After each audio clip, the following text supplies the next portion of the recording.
अक्टूबर 2025 यानी सोमवार को पड़ रही है अश्विन महीने की शरद पूर्णिमा। और दोस्तों ये वो तिथि है जो अश्विन महीने में पड़ने वाली सबसे बड़ी तिथि है, क्योंकि यह सोमवार के दिन पड़ रही है और इसका बहुत ही बड़ा और विशेष महत्व होता है। और इस दिन स्नान दाने करना बहुत ही शुभ माना जाता है। पूज्य गुरु जी ने कहा है, अगर कभी भी मौका लग जाए और अश्विन महीने की शरद पूर्णिमा सोमवार को पड़ जाए तो आप लोगों को 11 चावल के दाने वाला उपाय तो अवश्य ही करना चाहिए। इन दोनों का संयोग बहुत ही कम आता है। और दोस्तों पूज्य गुरु जी ने अपनी शिव महापुराण की कथा में बताया है, इस दिन आपको 11 चावल दाने वाला उपाय तो अवश्य ही करना चाहिए, क्योंकि ऐसा दिन पूरे साल सिर्फ एक ही बार आता है। और दोस्तों आप सभी लोग जानते हो कि शरद पूर्णिमा का अगर सबसे बड़ा कोई उपाय है तो वो 11 चावल के दाने वाला उपाय है। तो दोस्तों इस सोमवार पूर्णिमा के दिन आप लोगों को इस 11 चावल दाने वाले उपाय को जरूर करना है। बहुत सारे लोग होंगे जिन लोगों ने इस उपाय को न किया हो, मतलब पूरा साल निकल गया और उन्होंने किसी भी दिन इस 11 चावल के दाने वाले उपाय को न किया हो। पर दोस्तों आपके पास एक आखिरी मौका बचा हुआ है जो कि 6 अक्टूबर के दिन है। तो इस दिन आप लोगों को इस वाले उपाय को जरूर कर लेना है, भले ही आपने पूरे साल भर इस उपाय को ना किया हो।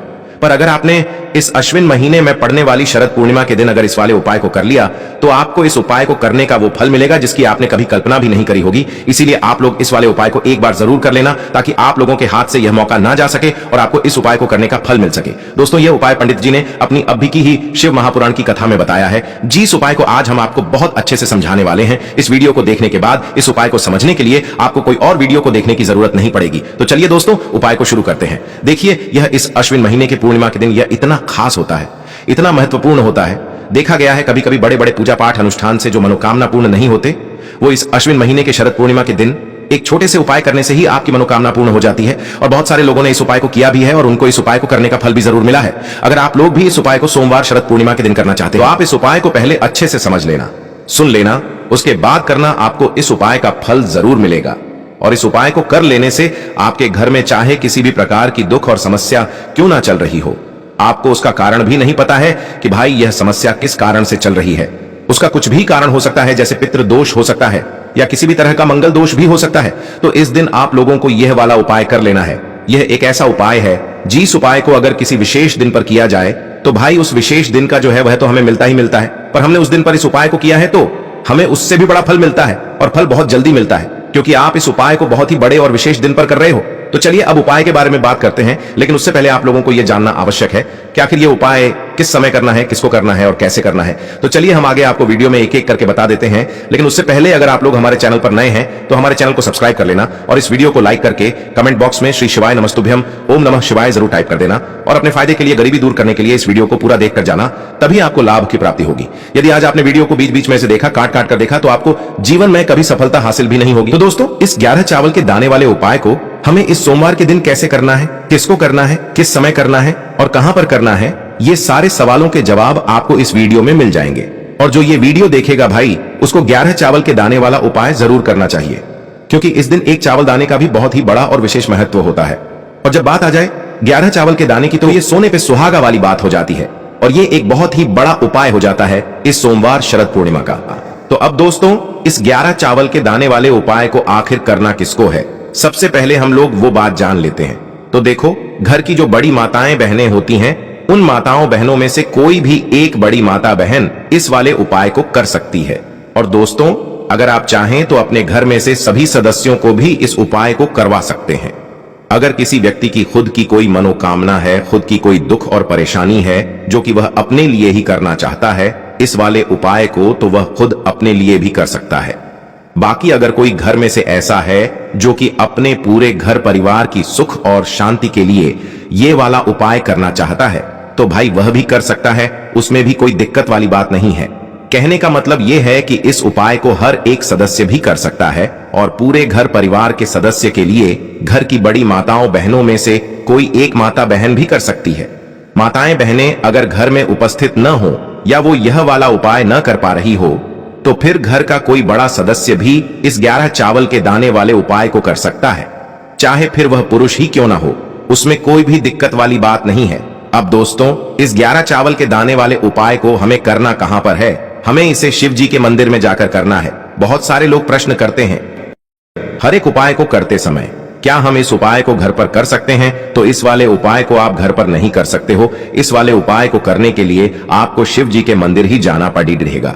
उसके बाद में दोस्तों जो अगला प्रश्न निकल कर आता है वो यह आता है इस उपाय को लेकर कि आखिर इस उपाय को हमें किस समय करना है, सुबह के समय करना है कि शाम के समय करना है। तो देखो, इस वाले उपाय को आप लोग सुबह के समय भी कर सकते हो और शाम के समय प्रदोष काल में भी कर सकते हो। अब अगर आप पूछो कि भाई सबसे उत्तम समय कौन सा रहेगा इस 11 चावल के दाने वाले उपाय को करने का, तो हम आपसे बस यही कहेंगे कि इस उपाय को आप सुबह के समय करेंगे तो ज्यादा बेहतर होगा। बाकी अगर प्रदोष काल शाम के समय भी करेंगे तो भी अच्छा होगा, उसमें कोई भी दिक्कत वाली बात नहीं है।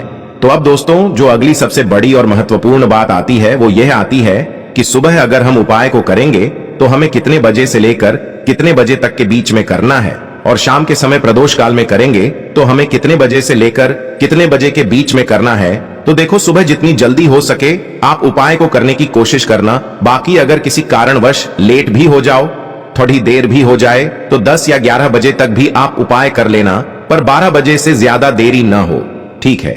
इस बात का ध्यान रखना। उसके बाद में दोस्तों अगर शाम के समय प्रदोष काल की बात करें, प्रदोष काल का जो समय है होता है वो शाम के 6 बजे से शुरू हो जाता है। मतलब शाम के 6 बजे से लेकर 7 बजे के बीच का जो समय होता है ये समय प्रदोष काल का समय होता है। पर अभी जो मौसम चल रहा है इस मौसम में जो है शाम बहुत देरी से होती है, तो आप इस उपाय को 7 या 8 बजे के बीच में भी कर सकते हो। मतलब शाम के 6 बजे से रात 8 बजे के बीच में आप कभी भी इस वाले उपाय को कर सकते हो, उसमें कोई भी दिक्कत वाली बात नहीं है।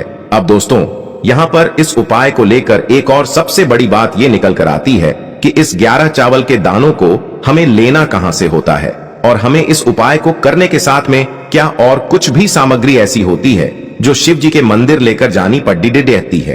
तो देखो यहाँ पर हम आपको बता दें, सबसे पहले आप लोग ये जान लो कि यह जो 11 चावल के दाने वाला उपाय है, सिर्फ और सिर्फ आप उपाय की सामग्री लेकर कभी भी शिव जी के मंदिर मत जाना, क्योंकि हमें भगवान के सामने यह नहीं दर्शाना है कि अगर हम भगवान शिव जी के मंदिर आए हैं तो अपने फायदे के लिए आए हैं। तो इसलिए जो भी पूजन सामग्री है उपाय सामग्री है, 11 चावल के दाने, इसके साथ में आपको पूजन सामग्री भी जरूर लेकर जाना है।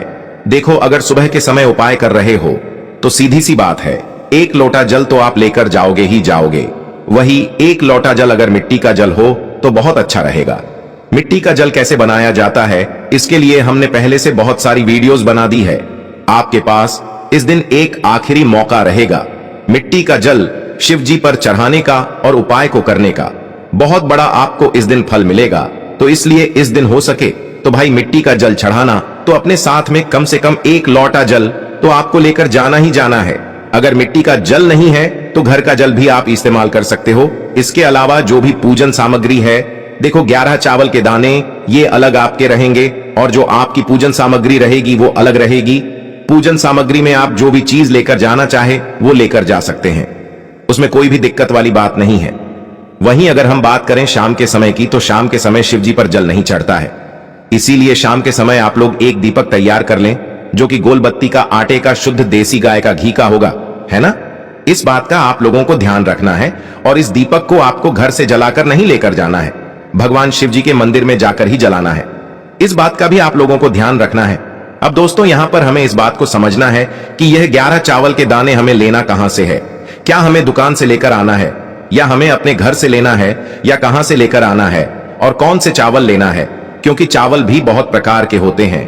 तो देखो, इन सभी सवालों के जवाब आप लोग एक बात में सुन लो कि भाई ये जो उपाय है, इस उपाय में आपको ये नहीं देखना है कि भाई कौन से चावल है कौन से चावल नहीं है। बस जो भी चावल ले रहे हो वो चावल का दाना सबूत होना चाहिए, मतलब साबुत होना चाहिए, टूटा हुआ नहीं होना चाहिए, कटा पिटा नहीं होना चाहिए। ये बात आपको ध्यान रखना है। बाकी आपका चावल बासमती हो या सादा चावल हो या कोई सा भी चावल हो, उसमें कोई भी दिक्कत वाली बात नहीं है। तो सीधी सी बात है कि आपके घर के रसोई घर में जहां पर आप भोजन बनाते हो, वहां पर जो भी चावल आपके उपस्थित हो, उन चावलों में से अपनी 1 कटोरी भर लेना या 1 मुट्ठी चावल अलग से निकाल कर रख लेना, क्योंकि हम 11 चावल ही यहाँ पर इस उपाय में लेने वाले हैं, तो हमें यह चावल के दाने गिनकर निकालने पड़ ढेंगे। इस बात का आप लोगों को ध्यान रखना है। तो अपने उस चावल की कटोरी में से या चावल में से 11 ऐसे चावल के दाने आप लोग निकाल लो जो कि टूटे हुए ना हो, कटे पिटे ना हो, जिनमें कोई दाग ना लगा हुआ हो, है ना? अच्छे साबुत चावल के दाने 11 दाने आप लोग निकाल कर रख लो और इन्हें किसी भी एक कागज की पुड़िया में या किसी एक छोटी सी कटोरी में आप लोग रख लो ताकि यह सुरक्षित रहे। आपके एक भी चावल का दाना इधर उधर ना हो और आपका उपाय भी पूरा अच्छे से हो जाए। तो भाई जैसे ही आपका उपाय की जो सामग्री है 11 चावल के दाने ये तैयार हो जाते हैं, उसके बाद मैं आपको जो भी अपनी पूजन सामग्री है सुबह के समय कर रहे हो तो 1 लोटा जल या पूजन सामग्री जो लेकर जाना चाहो उसकी भी तैयारी कर लेना।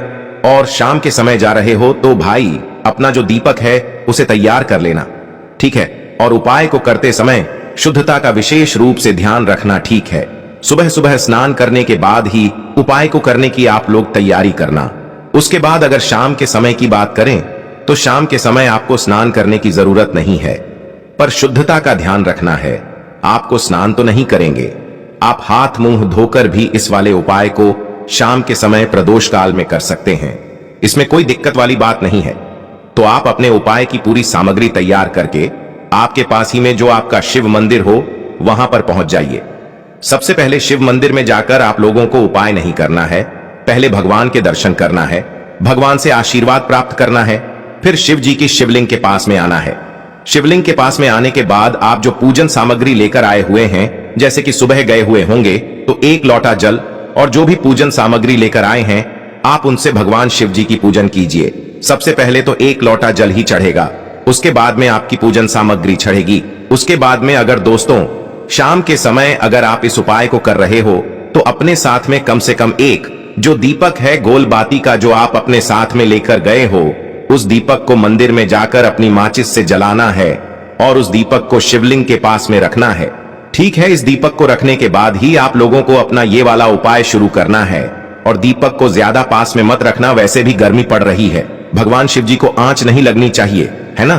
तो भाई जैसे ही आपकी पूजा अर्चना हो जाती है आप भगवान शिव जी को प्रसन्न कर लेते हैं। उसके बाद में शिवलिंग के पास ही में आप कहीं पर बैठ जाइए, सामने या आसपास जिस जगह पर आपको बैठना हो वहां पर बैठ जाइए और अपने वह 11 चावल के दाने अपने सामने निकाल कर रख लीजिए, क्योंकि अब यहाँ पर उपाय को यहाँ पर करने की आपको तैयारी करना है। और इस तरीके से जब आप उपाय करेंगे, पूजन सामग्री करने के बाद, पूजन अर्चना करने के बाद, तो आपको उपाय का फल बहुत जल्दी और बहुत बढ़ा होकर मिलेगा। तो अपने 11 चावल के दाने अपने सामने निकाल कर रख लेना। और यह जो उपाय है यह आपकी सीधे हाथ की हथेली से होगा, इसलिए इस बात का भी विशेष रूप से ध्यान रखना है। तो सीधे हाथ की हथेली का प्रयोग करके ही आप लोग अपना इस वाले उपाय को करना। अपने सामने जो भी आपकी कागज की पुड्डिया है उसको खोल कर रख लो, या कटोरी है तो भाई उसे अपने सामने रख लो और अपने वह 11 चावल के दाने निकाल लो, ठीक है। उसके बाद में दोस्तों अब आपको क्या करना है कि शिवलिंग आपके सामने होगी तो आपने वह 11 चावल के दाने एक एक करके आपको शिव जी के शिवलिंग के ऊपर चढ़ाना है। कहां पर चढ़ाना है? शिवलिंग के ऊपर चढ़ाना है और कहीं पर भी नहीं चढ़ाना है।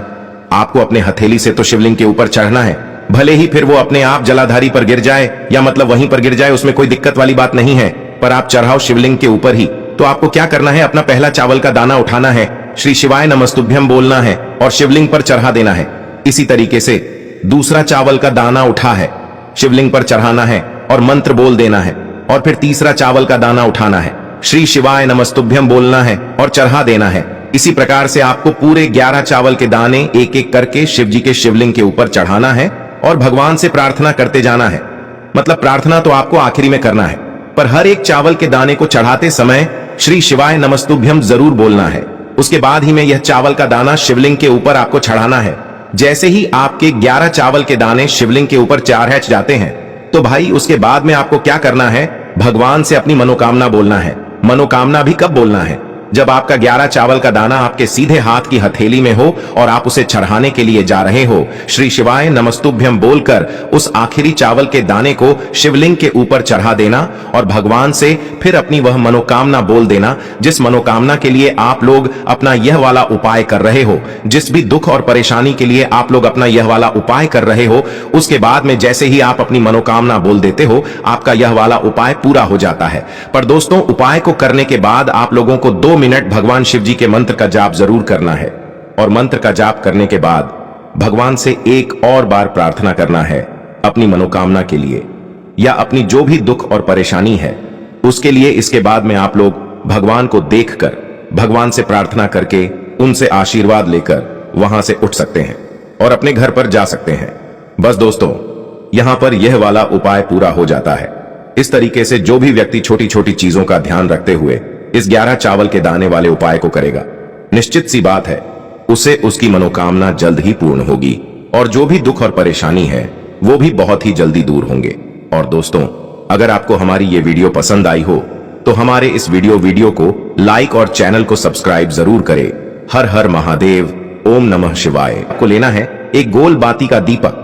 आप चाहें तो मिट्टी का ले सकते हैं या फिर घर से शुद्ध आटा मढ़कर उसका दीपक आप तैयार कर सकते हैं। इसके बाद आपको लेना है शुद्ध गाय का घी।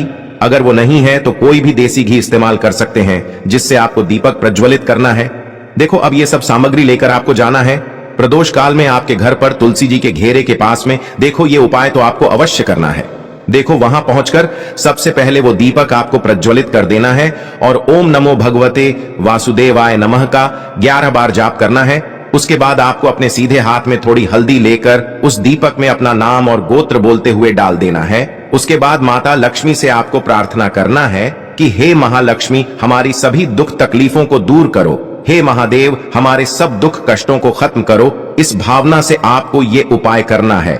चलिए अब बात कर लेते हैं दूसरे उपाय की। दोस्तों, आप सभी जानते हैं कि सोमवार का दिन समर्पित होता है भगवान महादेव को, यानी कि भगवान पार्वती को सोमवार का दिन समर्पित होता है। और जब भी हम शिवलिंग के ऊपर कोई भी उपाय करते हैं तो इससे हमें एक साथ भगवान महादेव की और पार्वती की कृपा प्राप्त हो जाती है। देखिए दोस्तों, गुरुदेव ने बताया है कि सोमवार के दिन किया जाने वाला यह सबसे खास और सर्वश्रेष्ठ उपाय है। 7 चने की दाल लेनी है। देखिए, आप 7 चने की दाल भी ले सकते हैं या फिर 11 भी ले सकते हैं, 21 या फिर 108 चने की दाल भी